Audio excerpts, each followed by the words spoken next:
ओम नमः शिवाय। मैं हूं एस्ट्रोलॉजर के एम सिन्हा और एस्ट्रो तक पर जुड़े हुए सभी दर्शकों का बहुत बहुत स्वागत है। देखिए, आज के वीडियो में हम बात करने वाले हैं वार्षिक राशिफल। और इस श्रृंखला में आपने बहुत सारे लगन के बारे में चेक किया होगा। मेष से लेकर सिंह लगन तक आपको वीडियो मिल चुका होगा।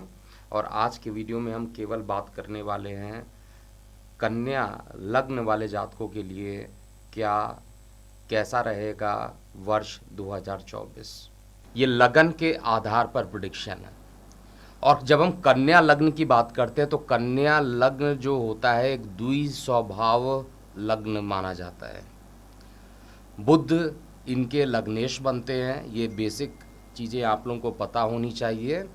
और बुध का जो नेचर होता है वो व्यापार से डायरेक्टली होता है। बुध को साक्षात बुद्धि कहा जाता है। बुध का जो नेचर होता है वो आपको अगर बहुत अच्छा हो कुंडली में तो बहुत ही बढ़िया फाइनेंशियल मैनेजमेंट में आपको रख देता है। फिल्म मीडिया लाइन हो गया, या आप ये कह सकते हैं बैंकिंग अकाउंट से रिलेटेड जितने भी काम होते हैं वो बुध के अंतर्गत ही आते हैं। बुध एक प्रकार से बहुत चालाक नेचर भी रखता है। जो बुध का जो नेचर होता है वो चालाक से ज़्यादा परफेक्ट वर्ड यूज़ किया जाए तो बुद्धिमान होता है। और बुद्धिमान व्यक्ति जिस समय जो काम करना है वो करता है। बुध अगर आपका अच्छा है तो आपकी बोलने की जो कला शैली रहेगी बहुत ही बेहतरीन रहने वाली है। बुध को हमेशा गणेश जी से तुलना किया जाता है और बुद्धिमान बुद्धि के लिए गणेश जी के पास हम लोग जाते हैं। बुध का बीज मंत्र हम लोग करते हैं। बुध अगर अच्छा है तो द्वितीय भाव का कारक भी माना जाता है। द्वितीय भाव का कारक माने जाने के कारण ये आपके कम्युनिकेशन स्किल को शानदार बना देता है। कन्या में ही बुध उच्च के हो जाते हैं जबकि मीन में ये नीच के हो जाते हैं। आपकी जो कुंडली बनती है जो कि आपको डिस्प्ले में दिखाई दे रहा होगा, कन्या लग्न, इसमें जो योग कारक ग्रह होते हैं वो तो शुक्र माने जाते हैं।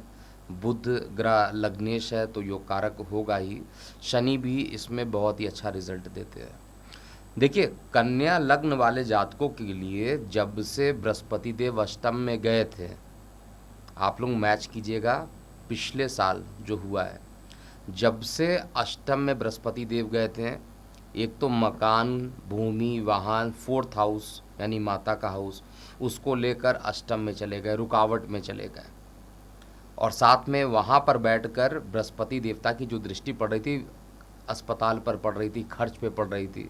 तो जिनको मकान सेल करना था उनके लिए तो मकान सेल कर सकते थे अगर आप कन्या लग्न के थे। लेकिन मकान से संबंधित बहुत सारी परेशानियों का सामना भी आप कर रहे होंगे।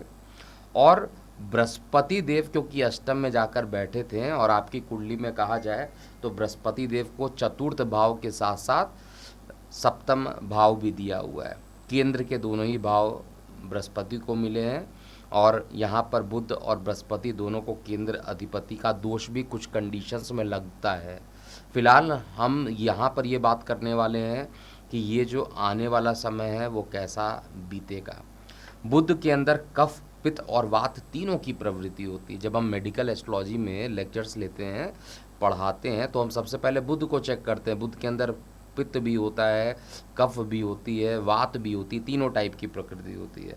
जबकि सूर्य देवता के अंदर केवल पित्त होता है, मंगल देवता के अंदर केवल पित्त होता है, चंद्रमा के अंदर कफ होता है और बृहस्पति के अंदर जनरली कफ की मात्रा ज़्यादा होती है। राहु के अंदर और शनि के अंदर वात की प्रतिशत मात्रा ज़्यादा होती है। लेकिन फिर भी मेडिकल एस्ट्रोलॉजी में अगर बुध पीड़ित हो जाए तो त्वचा संबंधित विकार बहुत तेज़ी से देना शुरू कर देता है। आपकी जो त्वचा रहेगी बहुत सेंसिटिव हो जाएगी। अगर पाप कर्तरी में बुध आ गया या बुरे अशुभ ग्रहों के प्रभाव में अगर आ गया, दृष्ट हो गया अशुभ ग्रहों से, तो उस समय इसकी नेचर जो होती है चेंज हो जाती है। बुध एक ऐसा ग्रह माना जाता है जो चंद्रमा के बाद सबसे ज़्यादा फास्ट मूव करता है मतलब ट्रांजिशन के हिसाब से देखा जाए। चंद्रमा तो पूरे 30 दिन में पूरा एक 12 राशियों के चक्कर मार लेते हैं, यानी 360 अंश वो पूरा का पूरा 30 डेज़ के अंदर ही कर लेते हैं, 30 दिनों में कर लेते हैं। लेकिन बुध जो है वो सामान्यतः 20 से 25 दिन के अंदर ये एक ही राशि से दूसरे राशि में चले जाते हैं। कभी कभी जब ये मार्गी भी होते हैं, वक्री भी होते हैं और मार्गी होते हैं, तब उनका ड्यूरेशन थोड़ा सा बढ़ जाता है। फिलहाल बुध देवता का जो ये लगन बन रहा है, इन लोगों को काफ़ी परेशानियां भी पिछले साल रही है, और वो भी 22, अगर आप डेट मैच कीजिएगा तो 22 अप्रैल 2023 से जैसे ही बृहस्पति का राशि परिवर्तन हुआ था। बृहस्पति आपके सप्तम स्थान के मालिक है, सुख के मालिक है, रुकावट में, यानी मकान संबंधित किसी प्रकार की परेशानी, आपके जीवन साथी संबंधित किसी प्रकार की परेशानी, और इन दोनों से रिलेटेड खर्च होना, हॉस्पिटलाइजेशन में जाना, लंग्स इन्फेक्टेड होना, हार्ट से रिलेटेड परेशानी होना, ये सभी चीज़ें बृहस्पति देवता ने अष्टम में बैठकर किया है। और साथ में जब बृहस्पति पीड़ित होते हैं तो लीवर रिलेटेड परेशानी और मोटापे संबंधित परेशानी भी डेवलप करते हैं। तो जब हम वर्षफल की बात करेंगे, क्योंकि आपका लग्नेश बहुत तेज़ी से मूव करता है, इसलिए लग्नेश के बारे में बहुत ज़्यादा यहाँ पर डिस्कशन नहीं होगा, ऑलरेडी लग्नेश के बारे में बता दिया गया है। हम केवल उन ग्रहों के लिए बात यहाँ पर करेंगे जिनका इफेक्ट जो होता है लंबे समय तक होता है, उनका प्रभाव लंबे समय तक होता है।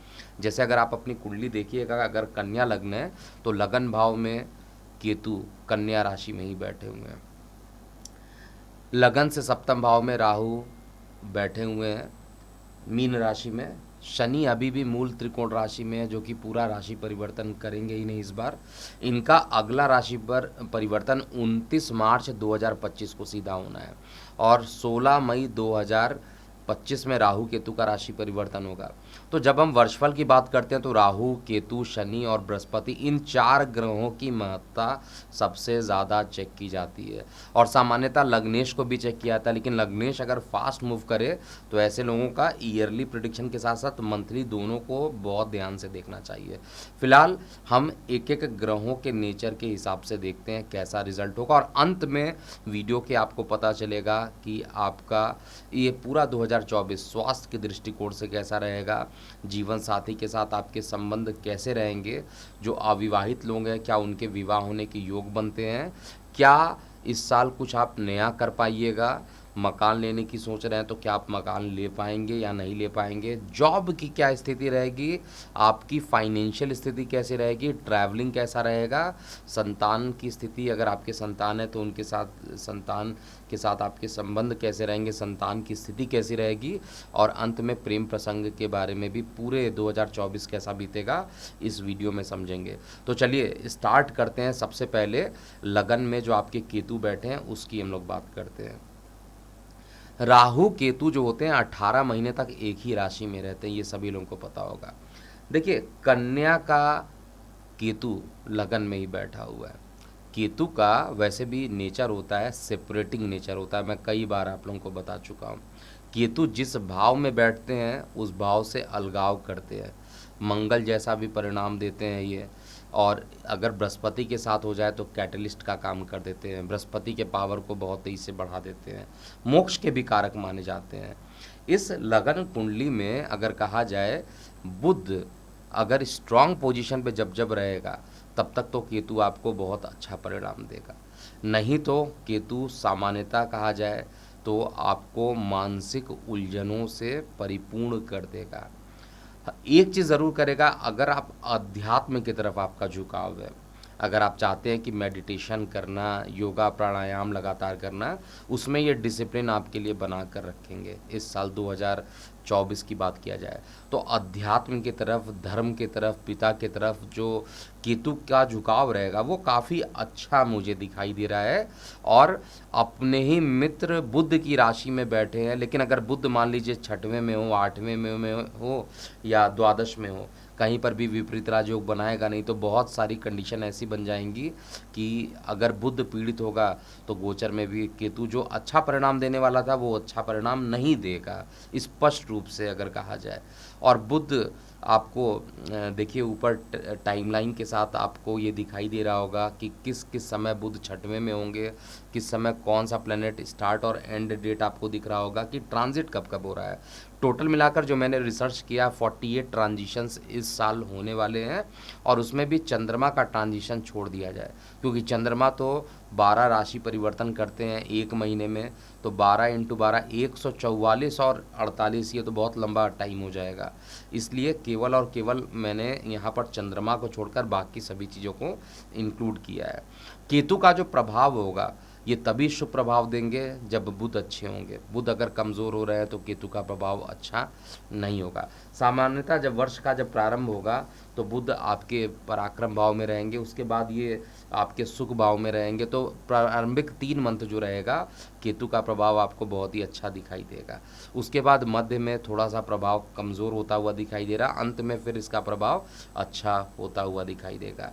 और धर्म के प्रति जो आस्था रहेगी वो बढ़ेगी, धर्म के प्रति झुकाव बढ़ेगा, मंत्र तंत्र यंत्र इत्यादि में आपकी अभिरुचि बनेगी। अगर आप गूढ़ रहस्यों को सीखना चाहते हैं तो उसके लिए भी केतु यहाँ पर अच्छे परिणाम देंगे। और केतु की दृष्टि क्योंकि मकर पर भी पड़ेगी यानी पंचम पे भी पड़ेगी, तो केतु जब भी दृष्टि डालते हैं, जिस भी स्थान पर दृष्टि डालते हैं, अगर शत्रु दृष्टि डालते हैं तब तो बहुत खराब करते हैं, क्योंकि मित्र शनि के स्थान पर ये दृष्टि डालेंगे केतु का, तो बहुत ज़्यादा प्रभाव खराब नहीं होगा, लेकिन इनका जो नेचर होता है सेपरेटिंग नेचर होता है। सेपरेटिंग नेचर होने के कारण आपके संतान के बीच में थोड़ा अलगाव हो सकता है। अब इसको 2 तरीके से आप जोड़ के समझ सकते हैं। हो सकता है कि आपकी संतान दूर पढ़ाई करने के लिए जाए तो आपके और उनके बीच में थोड़ी सी क्या हो गई, अलगाव हो गया। या हो सकता है कि किसी तरीके की कोई परेशानी हो, संतान अलग जाकर रहना स्टार्ट कर दे, ऐसी भी कंडीशन हो सकती है। तो अलगाव होना ऐसा कुछ दिखाई दे रहा है। संतान पर किसी प्रकार का कष्ट भी 2024 में केतु के लग्न में बैठने के कारण आपको मानसिक रूप से परेशान भी करेगा। केतु का प्रभाव ओवरऑल कहा जाए तो मिश्रित ही आप इसको पॉइंट करके देखिए, मिश्रित प्रभाव ये देने वाले केतु का जो प्रभाव रहेगा कन्या लग्न में।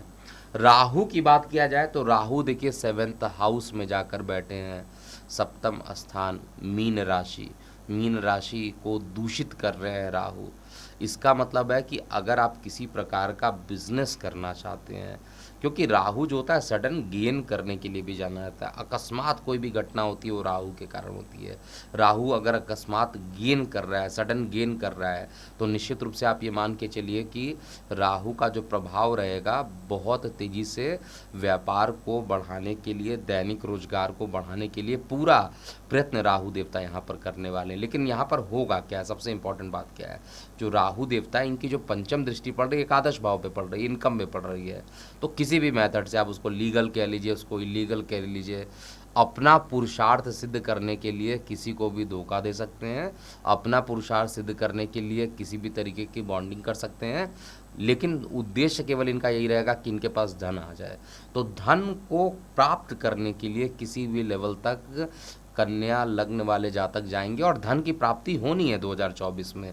धन की प्राप्ति किसी भी तरीके से कहा जाए, अब बहुत सारे एग्जाम्पल हो सकते हैं।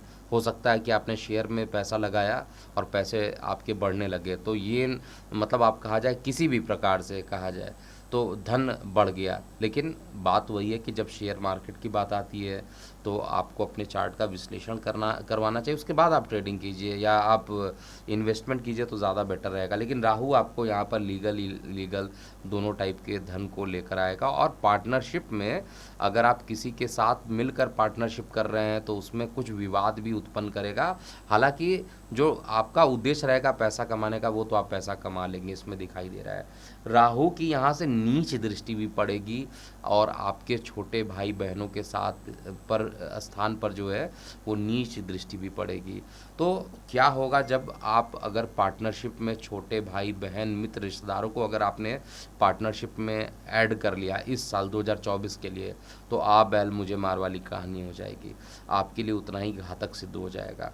क्योंकि यहाँ पर मित्र रिश्तेदार बहुत ज़्यादा सपोर्ट नहीं करेंगे, विशेष रूप से धन के अर्जन अर्जन के लिए, विशेष रूप से इनकम को आप मतलब कॉमर्शियली रूप से अगर आप रिलेशन रखना चाहते हैं कि उनके साथ किसी प्रकार का बिजनेस किया जाए, व्यापार किया जाए और उसमें लाभ मिले, अगर आप सेल्फ करते हैं तो अच्छी बात है, लेकिन अगर आप पार्टनरशिप में काम करेंगे तो परेशानी रहेगा। जो अविवाहित लोग हैं उनके लिए राहु, क्योंकि सप्तम भाव में राहु जो होता है जल्दी चाहता है कि कोई भी चीज़ एकदम, राहु को जल्दीबाजी रहती है, तो विवाह के लिए इस साल 2024 जो है कन्या लग्न वाले जातक बहुत ज़्यादा परेशान रहेंगे कि जल्दी से जल्दी उनकी शादी हो जाए, और राहु यहाँ पर सफल भी बनाएगा। राहु और केतु की बात के, केतु ग्रह के बाद हम बात करेंगे बृहस्पति ग्रह के लिए। देखिए 2023 के 22 अप्रैल से लगातार, जो मैं आपको स्टार्टिंग में भी बता रहा था, देवगुरु बृहस्पति ने बहुत परेशानी आपको दी है, और देंगे क्यों नहीं परेशानी। अष्टम में जाकर बैठे हुए हैं, ना इनका कारक भाव है, ना ये क्रूर ग्रह है। सौम्य ग्रह होने के कारण अष्टम में वैसे ही इनको दोष लग जाएगा। अष्टम का दोष लगने के कारण जिस भाव के डिपार्टमेंट हेड बनते हैं ये, तो इनको डिपार्टमेंट हेड दिया गया चतुर्थ भाव का, इनको डिपार्टमेंट हेड बनाया गया सप्तम भाव का। इन दोनों भाव को लेकर ये अष्टम में चले जा रहे हैं, और इन दोनों भाव को अष्टम में ले जाने के कारण इनको बहुत सारी परेशानियों का सामना जो कन्या लग्न वाले जातकों को है, अभी भी 30 अप्रैल 2023 तक आपको मुश्किलों का सामना करना पड़ेगा।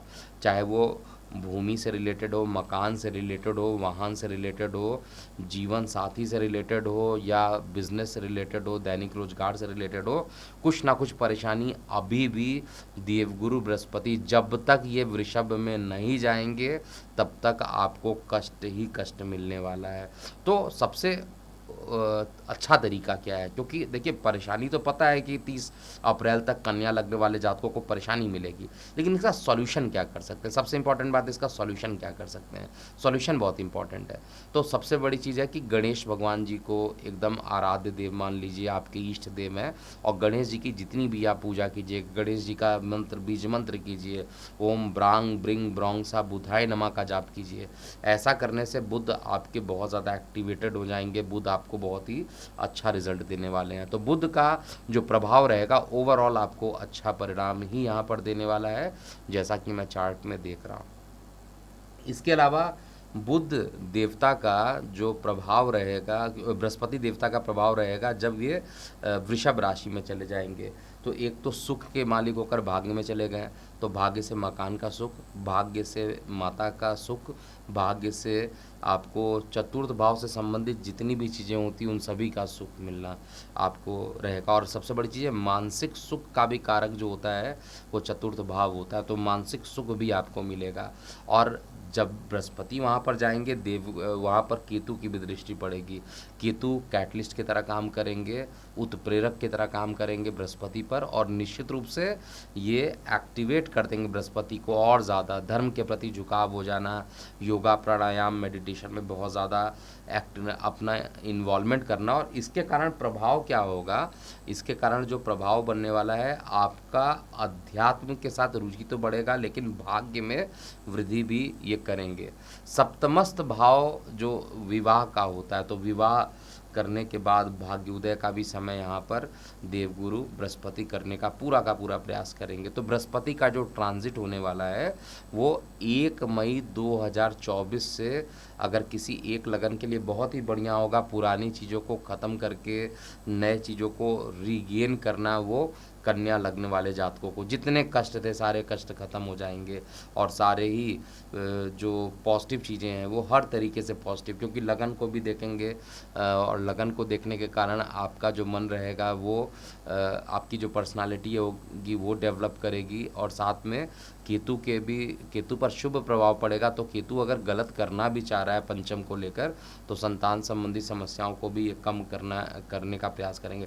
ओवरऑल कहा जाए तो वहाँ नवम त्रिकोण में बैठकर पंचम त्रिकोण को देखेंगे, और सुख के मालिक हैं, सप्तम के मालिक हैं, तो हर तरीके से बहुत ही अच्छा रिजल्ट ये देंगे और विवाह की टेंडेंसी यहाँ पर बढ़ाएंगे। जो अविवाहित हैं उनके विवाह के योग पहले तो राहु बढ़ा रहे थे और अब बृहस्पति देव बनाना शुरू कर देंगे। तो हर तरीके से बृहस्पति का ट्रांजिट मुझे अच्छा दिखाई दे रहा है। तो एक ही चीज़ है, मैं अपने सभी व्यूअर को यही कहूँगा कि 30 अक्टूबर 2022 तक वेट एंड वॉच कीजिए।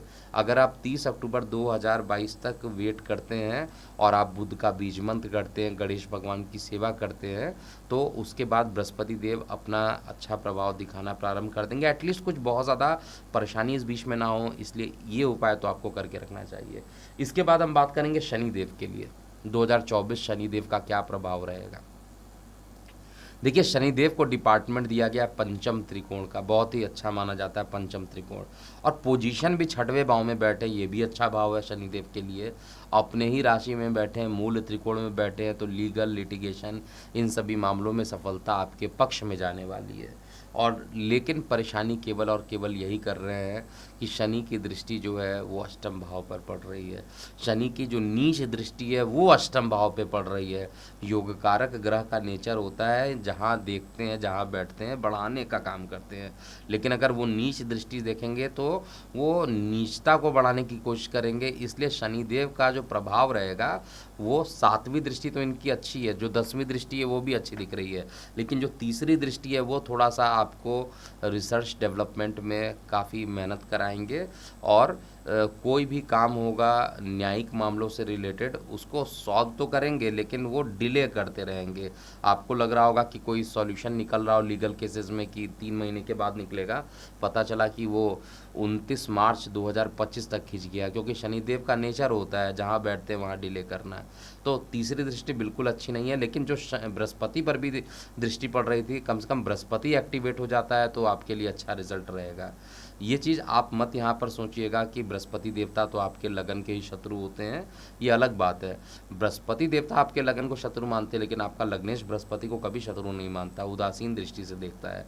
और अगर मैं ट्रांजिट में देखूँ तो कई बार इनकी तात्कालिक मित्रता भी होगी, तात्कालिक शत्रुता भी होगी, तो उसके आधार पर इसका प्रभाव होगा। और सामान्य रूप से शुभ ग्रह जिस भाव को देखते हैं उस भाव को, उसमें जो खराब परिणाम होते हैं उनको नेगलेक्ट कर देते हो, तो आपकी परेशानियों को ये ख़त्म करने का ज़्यादा प्रयास करेंगे बृहस्पति देव। और शनिदेव की जो 7वीं दृष्टि है वो विदेश में अगर आप जाना चाहते हैं, विदेश में यात्रा करना चाहते हैं, ऑनलाइन कोई नया काम स्टार्ट करना चाहते हैं तो आप कर सकते हैं। लेकिन मैं यही कहूँगा कि ऑनलाइन काम या किसी प्रकार का जो काम है वो 1 मई के बाद अगर आप करते हैं तो ज़्यादा अच्छा रहेगा। इसके अलावा शनिदेव की जो दृष्टि पड़ेगी वो आपके पराक्रम स्थान पर पड़ेगी, और जब पराक्रम स्थान पे, मेहनत स्थान पे जब शनिदेव बैठ जाते हैं तो खूब मेहनत कराते हैं, खूब ज़्यादा मेहनत कराते हैं, तो मेहनत बहुत ज़्यादा बढ़ेगी। मेहनत के लिए रेडी हो जाइए। और वहाँ पर राहु की भी जो नीच दृष्टि पड़ रही है ये भी बता रहा है कि मित्र रिश्तेदारों के भरोसे आप नहीं रह सकते 2024 में, आपको अपना कर्म करना ही पड़ेगा, तभी आप आगे निकल पाइएगा। अब हम संक्षेप में बात करते हैं इन 4 बड़े ग्रहों के बाद हम संक्षेप में केवल ये बात करेंगे कि आपका हेल्थ कैसा रहेगा, आपका वेल्थ कैसा रहेगा और बाकी सारी चीज़ें। तो एक एक करके इसको समझते हैं। अगर 2024 में हेल्थ की बात करते हैं तो हेल्थ सामान्यतः आपका अच्छा ही रहने वाला, ख़राब एटलीस्ट मैं नहीं देख पा रहा हूँ। आपको न्यायिक मामलों में तो सफलता मिलेगी, लेकिन डिले रहेगा, और स्वास्थ्य संबंधित कोई मेजर प्रॉब्लम नहीं रहने वाली। ये बात अलग है कि अगर आप बहुत ज़्यादा इस समय बीमार चल रहे हैं, आपकी दशा अंतर्दशा खराब चल रही है और उस कारण से आप बीमार हैं, तो वो उसके लिए तो पर्सनल कंसल्टेशन लेना सबसे बेटर होगा, क्योंकि गोचर में ये बता रहा है कि शनि एकदम रोग स्थान पर रहेंगे। शनि का नेचर है जहाँ पर बैठ जाते हैं उस स्थान का जो प्रभाव होता है निगेटिव इफेक्ट उसको ख़त्म कर देते हैं। तो शनिदेव जो है यहाँ 6वें घर में बैठेंगे तो 6वें घर से संबंधित परेशानियों को ख़त्म कर देंगे। तो स्वास्थ्य के पॉइंट ऑफ व्यू से मुझे अच्छा दिखाई दे रहा है। इसके बाद अगर मैं बात करता हूँ आपके हेल्थ के बाद वेल्थ की पोजीशन को देखा जाए तो वेल्थ भी मुझे हर तरीके से अच्छा दिखाई दे रहा है, वेल्थ की पोजीशन भी अच्छी दिखाई दे रही है, लेकिन ये वेल्थ की पोजीशन 1 मई के बाद थोड़ा ज़्यादा स्ट्रांग होते हुए दिख रहा है। अभी तो वेल्थ पर बृहस्पति की दृष्टि पड़ रही है और वो भी बृहस्पति पर शनि की दृष्टि पड़ रही है, तो जितना भी धन चाहिएगा, जितना जल्दी आए उतना ही ज़्यादा डिले होगा, जितना जल्दी आप कोई भी काम करना चाहेंगे उतना ही डिले शनि भगवान कराएंगे, उतना ही मेहनत भी आपको कराएंगे। तो आप ये मान के चलिए वेल्थ जो रहेगा सामान्य से अच्छा ही 2024 में रहने वाला है। मासिक राशिफल जब आप पढ़िएगा तो उसमें हर महीने जो जो रहेगा उसको ज़रूर आप चेक कीजिएगा, लेकिन फ़िलहाल जो वर्षफल कह रहा है कि औसत से अच्छा आपके धन की स्थिति रहने वाली है। कार्य व्यवसाय को लेकर देखते हैं, तीसरा जो इम्पोर्टेंट पॉइंट है कार्य व्यवसाय। देखिए कार्य व्यवसाय में स्थान परिवर्तन जो है पूरे योग 1 मई के बाद बनने वाले हैं। 1 मई तक तो बहुत ज़्यादा कोई स्थान परिवर्तन नहीं बन रहा है, लेकिन 1 मई के बाद जो बृहस्पति रहेंगे आपके दशम भाव से द्वादश हो जाएंगे, तो स्थान परिवर्तन यानी कर्म भाव से द्वादश रहेंगे तो स्थान परिवर्तन का ये योग बना सकते हैं। लेकिन इस साल सबसे बड़ी चीज़ क्या है कि पुरानी बहुत सारी परेशानियां ख़त्म होंगी और 2024 में कॉन्फिडेंस लेवल बढ़ेगा, और इस कॉन्फिडेंस लेवल में को बढ़ाने के पीछे किसी मित्र का हाथ नहीं होगा, आपकी खुद की मेहनत होगी। तो खुद पर विश्वास करना होगा आपको, खुद आपको अपनी स्ट्रेटजी बनानी पड़ेगी, खुद मेहनत करना पड़ेगा। अगर आप खुद कर रहे हैं तो मैं श्योर हूँ कि ये 2024 आपके लिए बड़ी अच्छा रहेगा। जॉब के लिए भी बहुत अच्छा है, जॉब जिनको नहीं मिले थे उनके योग भी बहुत जल्दी बृहस्पति के स्थान परिवर्तन के बाद जो है ये राशि परिवर्तन के बाद जॉब के भी योग बनते हैं। अगर स्विच करना भी चाहते हैं तो 1 मई के बाद ही कीजिए, 1 मई से पहले बिल्कुल भी स्विच नहीं करना चाहिए। इनकम की स्थिति ऑलरेडी मैं बता चुका हूँ, चाहे लीगल तरीका हो चाहे इलीगल तरीका हो, धन आपके पास आएगा ही आएगा। और सुख की स्थिति, मकान बनाना चाहते हैं तो ये सभी चीज़ें बृहस्पति के राशि परिवर्तन के बाद ही होने वाला है। संतान के साथ जो आप संतान अगर आप के किसी प्रकार के परेशानी में थे तो उनको भी रिलैक्सेशन मिलना प्रारंभ हो जाएगा। वर्ष 2024 के फरवरी के बाद से ही आपको रिलैक्सेशन मिलना शुरू हो जाएगा धीरे धीरे, लेकिन आत्मविश्वास जो है खुद आपको अपने पे रखना पड़ेगा। यही चीज़ मैं बार बार यहाँ पर बोल रहा हूँ। प्रेम संबंध जो रहेंगे उसमें कई बार उतार चढ़ाव देखने को मिलेंगे, कई बार आपके वैचारिक मतभेद नहीं मैच करेंगे, ऐसा चार्ट में दिखाई दे रहा है। और मोस्टली टाइम नहीं मैच करेंगे। कई बार क्या होता है एकदम पूरा साल अच्छा रहेगा, लेकिन इस बार कई बार आप प्रेम प्रसंग में हैं तो आपके जो जिनके साथ आपका प्रेम प्रसंग चल रहा है उनके साथ आपके विचार डिस्प्यूट हुए, फिर वो बने, फिर डिस्प्यूट हुए, फिर वो बने, फिर फाइनली जो कंडीशन होगा वो आपके पक्ष में नहीं रहेगा। इसलिए जब भी किसी से बात कीजिए, कमिटमेंट कीजिए तो उतना ही कीजिए जितना ज़रूरत हो। अति किसी चीज़ की मत कीजिए, जो सही है उस चीज़ को कीजिए। आपको शनिदेव रिवार्ड कराएंगे, पंचमेश होकर शनिदेव छठवें में बैठे हैं, और यात्रा भी आपको, अगर आप शिक्षा के लिए यात्रा करना चाहते हैं तो शनिदेव भी यहाँ पर यात्राएं खूब कराएंगे। यात्राएं ज़्यादा रहेगी ये कन्या लग्न वाले जातकों के लिए भी। तो मेरे ख्याल से आपको सारे एस्पेक्ट जो है वर्षफल 2024 का कन्या लग्न का पूरा समझ में आ गया होगा। मैंने पूरे तरीके से समझाने की कोशिश की है। आप अपनी प्रतिक्रियाएं फिर भी कमेंट सेक्शन में लिखिएगा।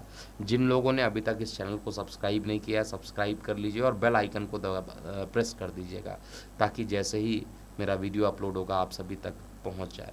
तो अभी के लिए इतना ही। मैं हूं एस्ट्रोलॉजर के एम सिन्हा। ओम नमः शिवाय। एस्ट्रो तक ऐप पर आपको मिलेगा भविष्य से जुड़े हर सवाल का जवाब। डाउनलोड कीजिए एस्ट्रो तक ऐप और चुटकी में जुड़िए इंडिया के बेस्ट एस्ट्रोलॉजर से।